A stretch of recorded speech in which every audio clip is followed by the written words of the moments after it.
people in that position before. Like on the episode we talked about leadership and I brought up Marcus Aurelius.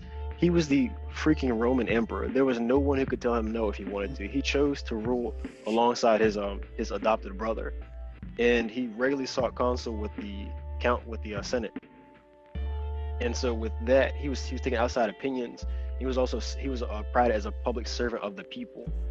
So even in a position like that, his moral conscience, I think a large part of this is having a system of checks and balances. With Marcus Aurelius, his systems of check and balance was his moral conscience and what he stood for. He stood for good and what was right. And so that's just the same with us. And like, I think we don't always have to have, like you can have a leader, absolutely, a solitary leader, and them not be corrupt. I really do think so. But it just depends on how open they are to outside influence and listening to the perspectives of others and their primary objectives. So I think a really self-evident example of this would be parenting. And you could just see how much influence or impact one parent's parenting style has on the child if they're the only one present, as opposed to if there are two parents. Because the idea of parenting, so you have two people and all of us are flawed in some way, a multitude of ways. And so you have those two people who are flawed and they average each other out.